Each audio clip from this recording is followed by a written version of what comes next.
isso aí, seja muito bem-vindo ao Multicast. Meu nome é Thiago Correia. Meu nome é Aline Correia e nos próximos minutos nós vamos ter o privilégio de sentar à mesa com vocês. E no último episódio, nós compartilhamos a visão da Igreja Multi e também as estratégias que nós estamos adotando para o início da plantação da igreja. Além disso, a gente teve uma reflexão muito legal sobre a importância de se ter uma visão clara e como essa visão ela afeta a nossa movimentação na missão. E se você não teve a oportunidade ainda de conferir o episódio número 5, nós realmente cremos que ele está encharcado de princípios práticos, né? Sim, é que verdade. podem abençoar a tua vida e também amadurecer a sua visão. Então, não deixe de conferir o episódio número 5, tá incrível. Tá incrível, gente, vocês não podem perder.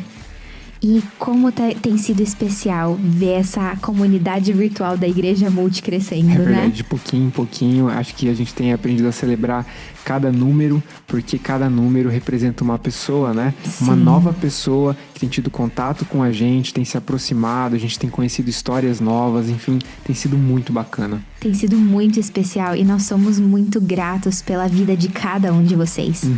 E se você quer fazer parte dessa comunidade virtual também, aproveita para se inscrever no nosso canal no YouTube.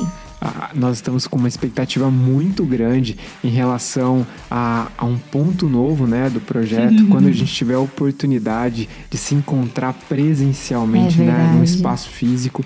Enquanto isso não acontece, nós queremos usar as ferramentas digitais, né, e de fato cultivar esses relacionamentos com vocês, gerar essa aproximação. Então, não deixe de se inscrever no nosso canal e também seguir a gente lá no Instagram, né, porque a nossa conversa ela continua por lá.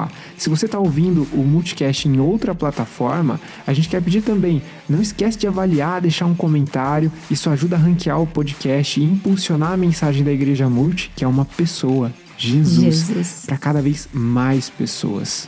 É isso aí. E você acha que a gente já conta uma novidade? A gente dá um spoiler aqui? Leve. Leve? Tá, beleza. Então, essa semana, gente, nós vamos disponibilizar algumas caixinhas de pergunta no nosso Instagram. E nós queremos ouvir vocês. Então, nessas caixinhas, vocês podem mandar as suas dúvidas, seus comentários, alguma pergunta que vocês têm, porque a gente vai responder no próximo episódio. Muito bom. Vocês vão poder interagir com a gente e participar do 7º episódio do Multicast. Então, não se esquece, vai lá no nosso Instagram, @igrejamulti e deixa a sua pergunta, beleza? Participa das enquetes, das caixinhas de perguntas que a gente vai liberar por lá. É isso aí. E no decorrer dessa jornada, nós esperamos que tudo que tem sido produzido, tudo que nós temos colocado por aqui, esteja sendo bênção na sua vida, assim como tem sido bênção na nossa. E eu acho que vale até a pena reforçar, né? Que abençoado não é aquele que recebe algo simplesmente, né?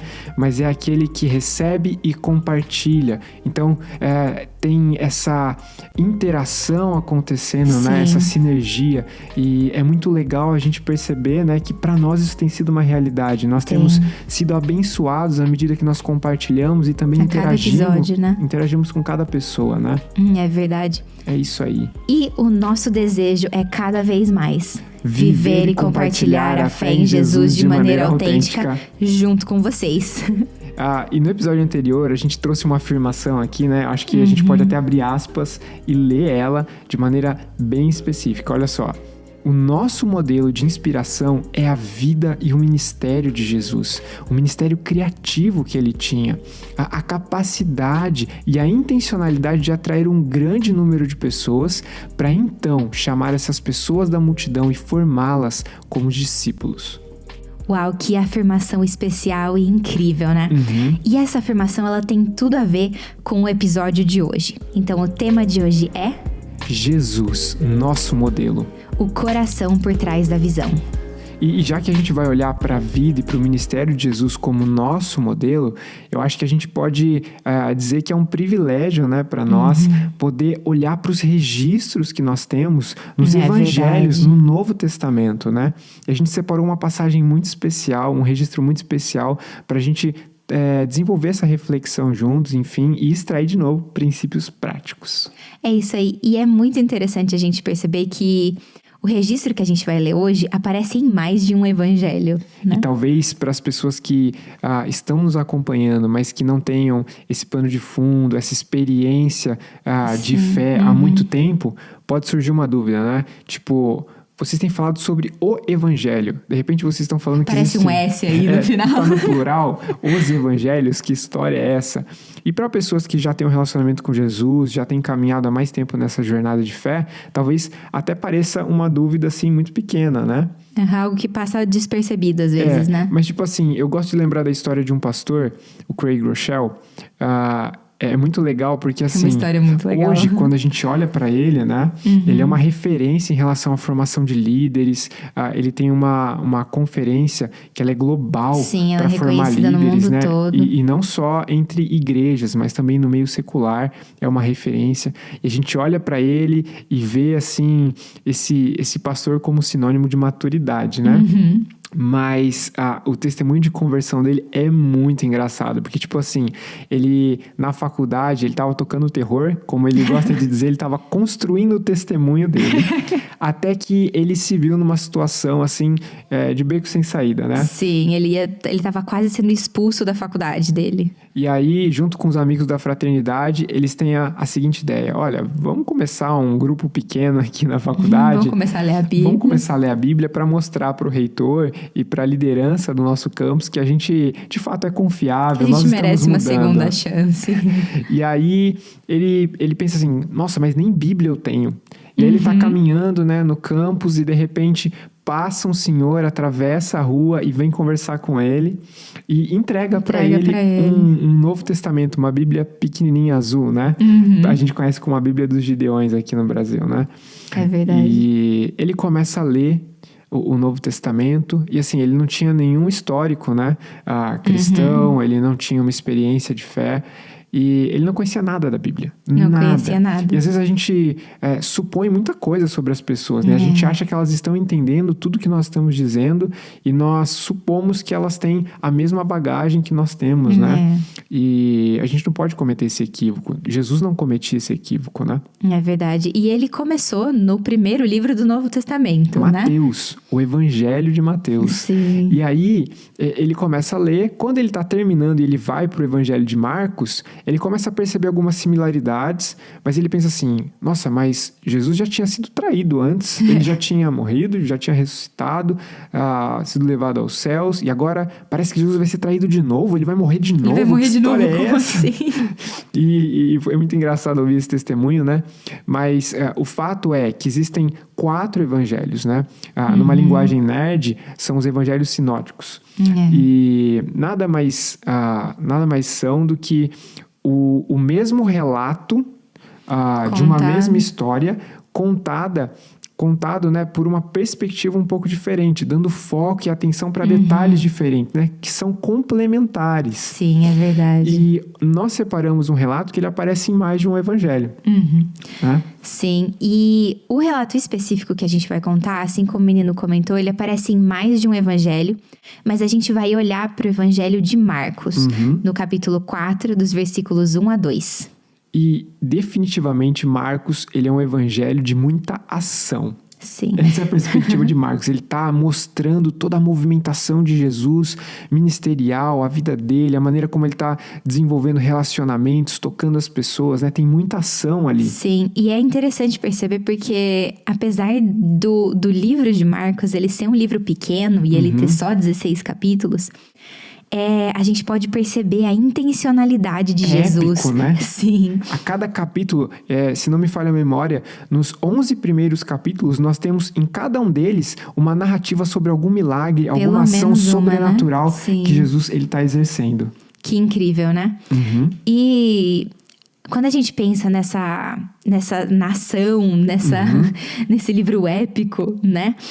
A gente pode pensar, talvez, em alguém que está realizando muitas coisas talvez a gente pode ter a impressão de um Jesus baseado no ativismo, no fazer por fazer, ou talvez na improvisação, que sai fazendo um monte de coisa uma atrás da outra, meio sem sentido. Meio desordenado, né? Sim, meio desconexo, ou talvez demonstrando uma falta de atenção de Jesus. Mas na verdade é exatamente o oposto, né? A gente vê uma movimentação intensa, mas com uma coordenação, com uma intencionalidade, encharcada e regada por amor e paixão. Sim. A gente não tem um Jesus distraído, fazendo várias coisas e, enfim, se movimentando de maneira aleatória, né? A gente tem um Jesus intencional, um Jesus que tem um olhar de amor, que tem paixão nos olhos e que está transbordando na vida de pessoas, tocando a vida de pessoas. E isso é incrível, porque no meio religioso a gente já falou um pouquinho sobre isso, né? Que um dos maiores vilões da compaixão é o ativismo. E Jesus, verdade. Apesar de se mover com bastante intensidade, ele não caiu no ativismo. Não caiu. Nossa, que incrível, né? E sem mais delongas, vamos então para o texto que está em Marcos capítulo 4. Vamos lá. Jesus começou a ensinar outra vez na beira do lago da Galileia. A multidão que se ajuntou em volta dele era tão grande que ele entrou e sentou-se num barco perto da praia onde o povo estava. Jesus usava parábolas para ensinar muitas coisas. Observar a maneira, né, como Jesus se movimentava nesse registro de Marcos e também em outros momentos, né, do decorrer da descrição do Evangelho de Marcos, ajuda a gente a aprender muitas coisas sobre o coração por trás da visão, Sim. né? E Jesus, ele tá sempre se movendo para alcançar, para tocar e para transformar pessoas, né? E a primeira coisa que chama muito a nossa atenção, menina, é que nesse relato, Jesus, ele começou a ensinar outra vez na beira do lago da Galileia. É verdade.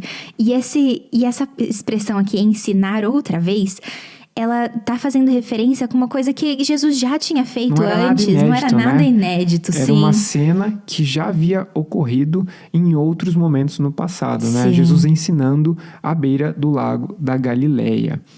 E Jesus, ele deve ser o nosso modelo. Se a gente olhar para essa parte tão pequena, né, desses versículos, Jesus deve ser o nosso modelo porque ele aproveitava cada oportunidade que ele tinha para se conectar com as pessoas, para alcançá-las e para ensiná-las. Isso era recorrente, né? Jesus, ele aproveitava esses momentos para dar início às suas séries de mensagens. Sim, é né? verdade. Muito legal. A segunda coisa que chama a nossa atenção nesse relato é que a multidão que se ajuntou ao entorno de Jesus era tão grande. Essa é a expressão que aparece no texto, tão grande. E dessa vez, a gente vê uma diferença em relação a outros episódios parecidos, né? Sim. Com esse.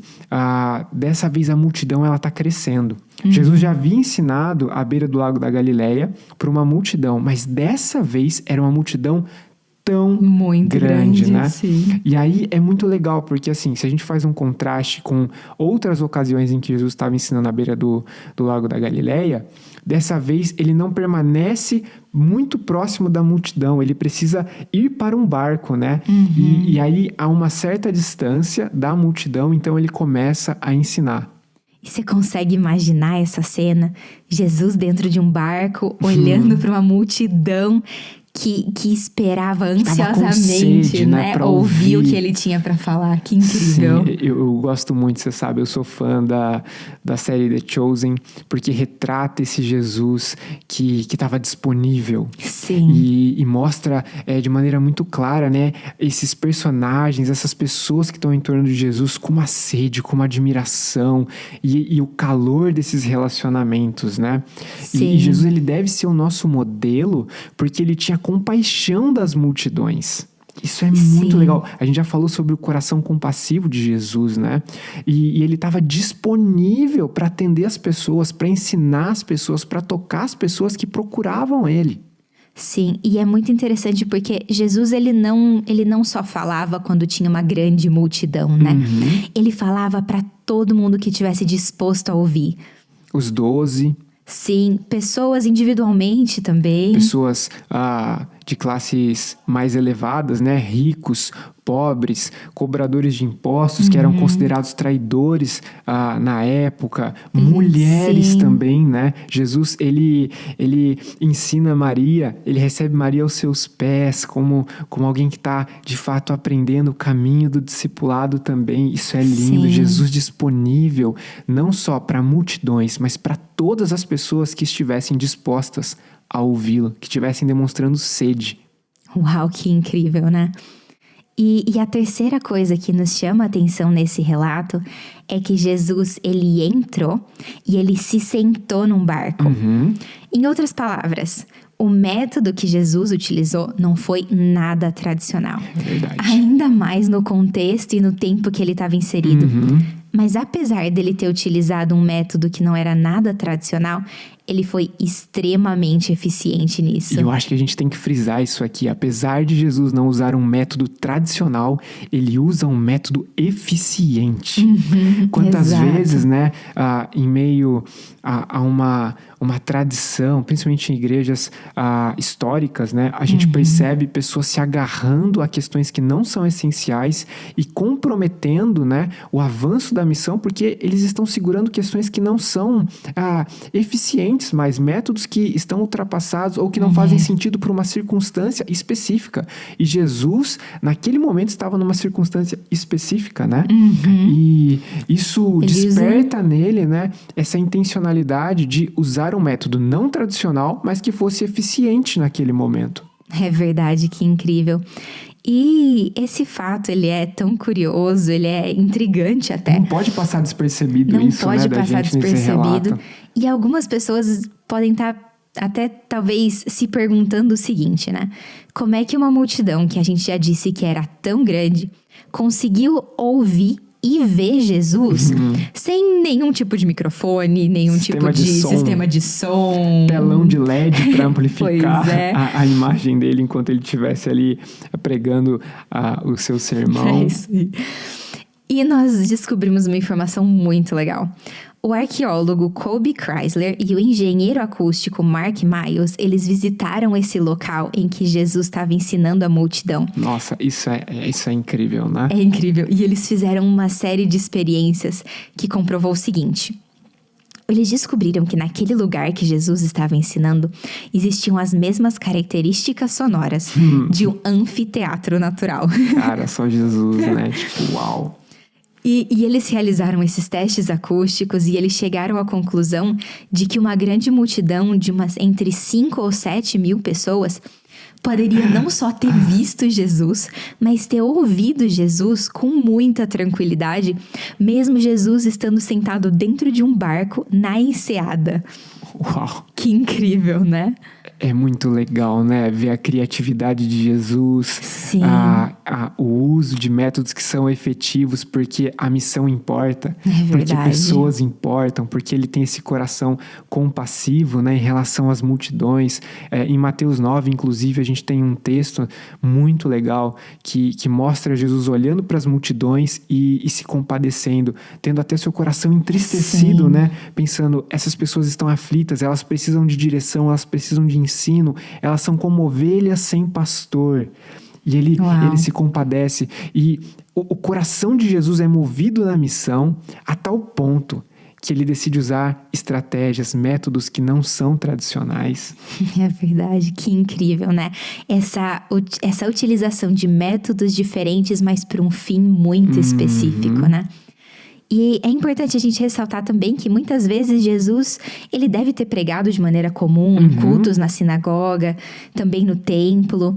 Exatamente. E a gente também pode falar que em vários outros momentos, Jesus, ele usava dessa criatividade e aproveitava os momentos, né, as circunstâncias que estavam se apresentando diante dele. O Sermão do Monte. Jesus pregou um dos seus mais brilhantes sermões. Será que... Nossa, é até difícil, né, definir qual é o mais brilhante, porque todos são incríveis. São incríveis, mas assim, o Sermão do Monte, uau, Sim. Que sermão! E ele prega no monte. No monte, exato. Ele pregou quando ele estava dentro de uma casa. Ao longo da praia. No deserto, dentro de um barco. E também num cemitério. A gente tem esse registro em João 11, versículo 38. Eu lembro, inclusive, perdão, que o meu pai, uma vez, ele estava contando para mim que ele foi até o cemitério e ele estava procurando pessoas aflitas, né, para orar, para conversar. E aí ele estava caminhando, né, em meio ali às lápides e de repente levanta um homem do buraco ali da cova, né? Sim. Meu pai toma um susto e tal. E aí meu pai aproveita a ocasião e fala: nossa, eu vim aqui trazer uma boa notícia, ainda bem que você me assustou e me parou, e eu te percebi aqui, vamos conversar um pouquinho. E aí ele compartilhou a fé, eles puderam conversar, e depois meu pai começou um grupo pequeno no cemitério com os funcionários. Tipo, muito legal. Muito legal, né? Muito Sim. Jesus isso. É a verdade. E assim como a gente comentou, é óbvio que Jesus ele acreditava na regularidade do culto, né? Sim, à medida que a gente vê toda essa movimentação de Jesus fora das sinagogas e ele usando essas oportunidades para compartilhar a fé, a gente não pode se esquecer que existe um princípio comunitário que continua vigente no Novo Testamento, né? O apóstolo Paulo também, ele enfatiza isso, que algumas pessoas na época dele já estavam abandonando o hábito, né, de congregar, de desenvolver laços comunitários, viver igreja no plural. E ele orienta, olha, não façam como essas pessoas. O corpo precisa estar junto, né? Sim. E Jesus, ele se movia missionalmente, mas ele também cultivava o hábito de estar dentro dessa rotina comunitária, né, na sinagoga. Isso também é muito claro. É verdade, porque Jesus ele não se limitou ao templo e à sinagoga, mas ele se dirigia às pessoas em toda a parte, né? Exatamente. E uma quarta coisa que chama muito a nossa atenção nesse relato é que Jesus ele estava onde as pessoas estavam. E isso é um princípio que, para nós da Igreja Multi, né, nesse momento de plantação, de construção, de visão, missão, é muito importante, né? Extremamente que esteja sempre fresco na nossa cabeça que Jesus estava onde as pessoas estavam. E por isso a gente tem falado muito sobre desenvolver ambientes acolhedores, presenciais e também virtuais, porque nós sabemos que as pessoas também estão em ambientes virtuais e a igreja deve ir em direção a essas pessoas, compartilhar conteúdos relevantes, né, que gerem uma conexão com essas pessoas e que possam despertar oportunidades de diálogo também, né? E, enfim, Jesus estava onde as pessoas estavam. Jesus, ele se movia dessa maneira, de uma forma muito interessante e intencional. É verdade. E a quinta coisa que nos chamou a atenção nesse relato é que Jesus usava parábolas para ensinar muitas coisas. E eu acho que nós precisamos dizer, né, que as parábolas, elas, apesar de serem muito simples, elas tinham uma capacidade de gerar uma assimilação e um entendimento por parte, principalmente das pessoas mais simples, né, que não tinham toda aquela pompa religiosa dos fariseus, nem todo o conhecimento, né, da Torá. E é muito legal ver que Jesus, ele ensinava de uma maneira tão simples, que pudesse ser ao mesmo tempo profunda e gerar uma conexão com uma dona de casa e ao mesmo tempo com um fariseu. Tipo, cara, isso é muito legal, né? É incrível, né? É muito legal. A gente não vê Jesus com uma linguagem densa, complexa. E nós precisamos dizer que, além de Jesus usar métodos diferentes, ele usava também estilos diferentes para se comunicar. Jesus era um mestre em storytelling. É verdade. E é muito interessante exatamente isso que você falou, porque o estilo de Jesus, de ensino, ele incluía uma variedade muito grande de estilos, né? E que sempre chamavam a atenção do público. E eu acredito que um dos principais pontos que nós não podemos deixar passar em branco é o seguinte. No último episódio nós falamos, né, que o nosso desafio é não comprometer a essência do evangelho, né, para que a gente não peque. mas ao mesmo tempo que a gente revise os nossos métodos, estratégias para encontrar sempre as formas mais eficientes de se comunicar. E Jesus, como Deus encarnado, ele não pecou. Nós cremos nisso. Exato, é verdade. Então, uau, que inspirador, que encorajador poder olhar para Jesus e saber, Jesus não pecou. Mas se ele não pecou e ele foi capaz, né, de usar métodos, estratégias não convencionais, não tradicionais em alguns momentos, e mesmo assim preservar a essência do evangelho, nós devemos fazer isso, né? Por amor às pessoas, para aproveitar as oportunidades, e isso precisa ser uma marca da Igreja Multi. Se você tem pensado em se juntar a nós, a gente está querendo já preparar o coração de vocês. Nós queremos usar a criatividade que Deus nos deu. Sim, é verdade. Nós queremos usar métodos, maneiras que sejam assim relevantes, efetivas, que chamem a atenção. A atenção das pessoas é um commodity muito, muito importante, né? Sim, é verdade. Porque o nosso papel é chamar a atenção das pessoas, dizer, ei, olha aqui.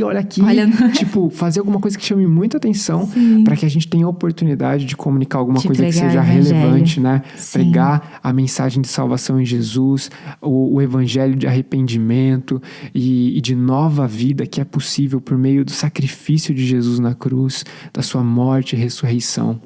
Sim, eu acho que um outro aspecto incrível para perceber sobre a vida e a ação de Jesus era que todas as palavras de Jesus, elas eram de coração para coração. Não havia nada que não fosse verdadeiro, real. Autêntico. Sim, é isso aí. Os sorrisos de Jesus eram sempre verdadeiros, nunca artificiais. Os gestos de Jesus eram sempre naturais. Ele não tinha frases pomposas, né? Ele não estava preocupado em impressionar ninguém, né? Assim como os fariseus estavam. Jesus era simples, mas ele era profundo, ele era autêntico, ele falava de maneira genuína, coerente, né? Sim. E eu lembro até de um texto em João, né? As pessoas diziam assim, olha, nunca ninguém falou ou ensinou como esse homem, né? Uau. Ele fala e ensina. Uau. Jesus falava de coração para coração. E as parábolas, né? Esse método que Jesus utilizava, os estilos diferentes, né? Que ele também empregava no uso na hora de ensinar, tem muita relação com isso. Jesus estava preocupado em se conectar, né? Em tocar corações, né? E através dessa autenticidade, da forma como ele realmente tocava as pessoas de coração para coração, ele foi capaz de comandar, de consolar, ele comissionou pessoas, ele exortou. Ele explicou questões que eram difíceis de serem compreendidas, né? E que as pessoas pensavam, uau, eu tô entendendo esse caminho, essa espiritualidade que Jesus está propondo. E tipo, isso é lindo. Jesus, ele refutava pessoas também, né? Sim. Ele também predisse muitas coisas de maneira muito, muito interessante, muito curiosa. Enfim, cara, é lindo observar, tirar um tempo só para olhar para Jesus e pensar assim, uau, como esse homem, como Deus, né, foi sábio e foi intencional em falar na linguagem das pessoas, né, para que fizesse sentido no dia a dia, né, na rotina, uma espiritualidade que fazia sentido. É verdade. E diante de tudo isso que nós conversamos, nós devemos ter Jesus como nosso modelo. E se nós tivermos Jesus como nosso modelo, não tem como a gente imaginar uma igreja fria. É verdade. Uma igreja em que seja possível viver, existir sem criatividade, sem intencionalidade, sem calor humano. Sem relacionamentos. Sem relacionamentos autênticos, sem autenticidade. Jesus é o nosso modelo. Nós precisamos aprender com ele. Nós precisamos nos inspirar através da sua vida e ministério. Porque assim, os discípulos, né, e a igreja primitiva, nos seus primeiros anos de surgimento ali em Atos, é muito claro que esse modelo de Jesus, ele estava presente. Sim, durante todo o desenvolvimento da igreja, né? É muito legal porque em alguns momentos as pessoas olhavam para Pedro, por exemplo, e diziam assim, eu reconheço, esse homem, ele esteve com Jesus.